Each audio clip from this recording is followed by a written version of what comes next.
This bike is so much easier to wheelie.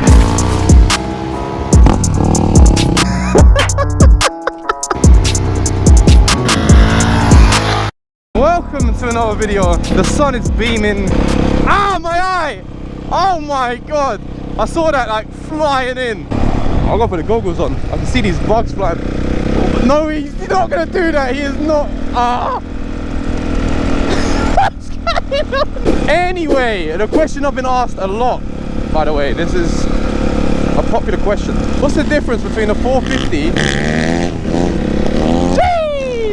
and the 701? And when I reply to people who ask this, I always tell them you can't even compare. Like, obviously I'm going to compare them, you can't compare them, you compare any bike. But the point I'm trying to make is they're just two totally different bikes. Like it's a whole, one's like a road bike, one's like a dirt bike. Now when I got this, if I knew what I wanted to do with riding, and I was more specific with my goals at the start, make sure there's no cars behind. Make sure, hey, go behind the cars. If I knew what I wanted to do with riding as specifically as I knew now, I would never have got the 701. But I need to thank the 701 for putting me on this path. But this bike is so much more suited to the purpose I've got it for, and like the purpose I'm riding for. Straight away, to kick it off, very obvious point, but might be overlooked, is how raw this bike is. It's so raw. Every little input you put into this bike it matters. It makes a huge difference to how the bike responds. There's so much more vibes. It's a lot less stable, and obviously that comes with the bike being so light. It's built for motocross riding, but at the same time, with those points, it makes the bike feel a lot better as well for the purpose I have it for. It's so light. This feels like a BMX with an engine, a powerful engine, and it's with it being that light and just easy to flick about, it's confidence inspiring. With how raw it is, you have to be careful because you obviously got no ABS. This is just dirt bike brakes, so it's very soft. The 701 had the nice Brembos on it, and they were so responsive. The brakes were so responsive. They're so nice on that bike. I wonder what's going on in his helmet right now. But yeah, pretty much to cover the first point. Very raw and a complete different league of bike. Like it's in a different lane. They have two completely different bikes. 701's a road bike. This is a dirt bike with road tires on it. I'm so gassed to ride today. I've been waiting for this day. And when you ride this, with how it feels, the 701, when I was on the 701, I could turn the 701, and this is something I miss about the bike. It's the main thing I miss about the bike. You could just get on it, boom, start the bike up, and you could go off for the whole day. You could go hit the twisties, you could go to the strip, you could go to the strip and the twisties, and you could go around town, and you can go on the main roads. This bike is more like, if you go out and ride on this, and I'm not saying not all of this can't be done on a 701 or a 690, because you see plenty of people doing it on them as well. But this bike, when I kick this bike over, it's like I'm ready to ride. I'm riding with purpose. I know when I go out and ride this bike, I know what I'm going out to do. There's going to be wheelies, there's going to be practice, and there's going to be hooligan activity. Nothing chilled about it. A little cruise, and that's about it. But the 701, for example, I could go out and I could be in a cruise mode all day. I could chill on it all day. It's nice, and there's such little vibes on it for what it is. It's very smooth, very refined. Suspension's like stiff as well, ready for the roads.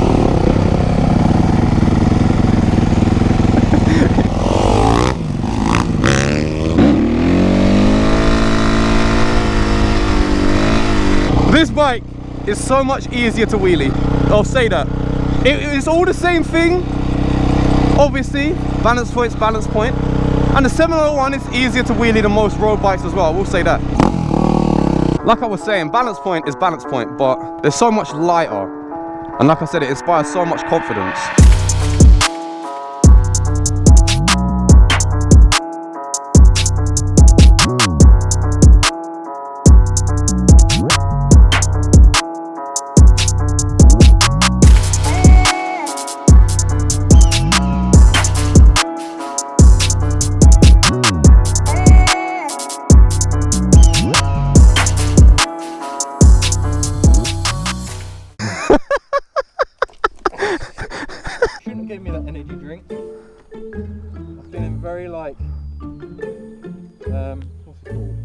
energetic. Yeah.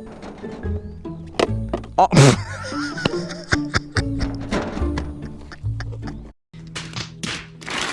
What's the arm called? Alpine Star Bionic Tech. Bionic Tech, is that what it's called? I swear, is it V2 or V? Is it? Give it a spin.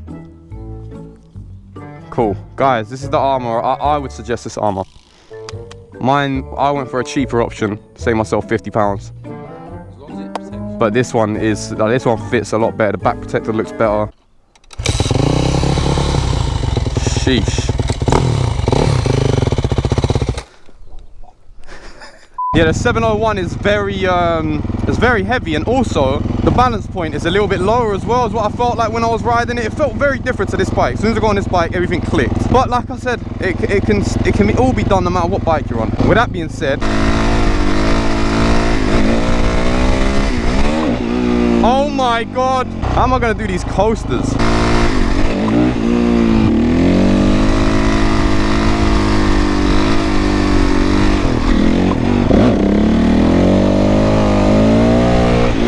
So scary, but I so badly want to learn them. That was scary. What do you think? Like, what's your compared to the 701 and the 450? You've been on both, haven't you? She was thick. She was thick with 3 C's. This one's thick with like 2 C's, 1.5 C's. What else? What's the main difference, would you say, between them both? 2 hours later. Subscribe to Mr. Rat's YouTube channel for top motorbike advice. Another point obviously would be the maintenance, the service intervals on this, which some people may be confused about, which I was, which is why I held off so long on getting the dirt bike. I've always wanted one, but the maintenance put me off. It depends how you ride the bike. So it's not until I got to know more stunt riders and more people in this side of the community, of the bike community, that I started building confidence and yeah, wanted to get a dirt bike, because the maintenance intervals aren't as intense.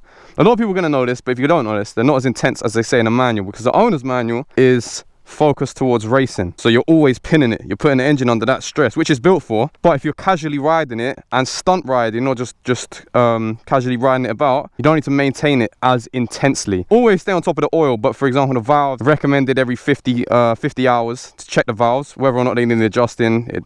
You don't know until you check, but you got to check them. I'll have to check mine soon, so I have a video coming out on that, which I've never done before. I've never done any of this. Since owning this bike, I've learned more in the space of owning this bike, so what, 3 months, than I have in my whole 3 years of riding. You're so heavily involved with this bike. The 701, for example, something's going on, I take it to the shop, whatever. Service it at the shop, whatever.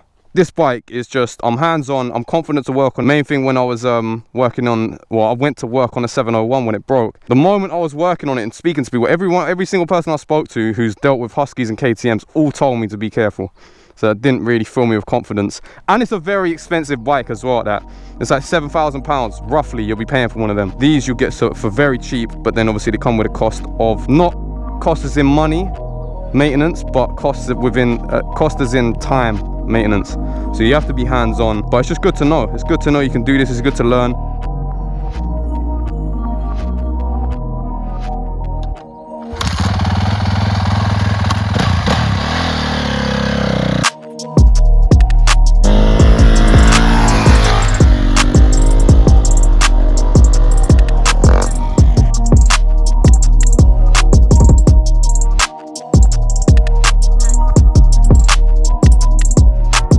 Oh my days, I thought it was feds. Hey, you alright mate? If you're casually riding, 701's for you. Minimal service intervals, very easy to live with. Still lightweight, still have good fun. Hit the twisties, hit the strip, go on a ride with the sport bikes. But if you've got more of a purpose, like stunt riding, or just a whole bunch of madness and a complete different feel, like you want a dirt bike but on the road with road tires, then yeah, this is for you. Anyway, it's the end of the video. Smash that like button, comment down below. Subscribe if you're new with bell notifications. See you next video. Subscribe to Mr. Brap's channel as well.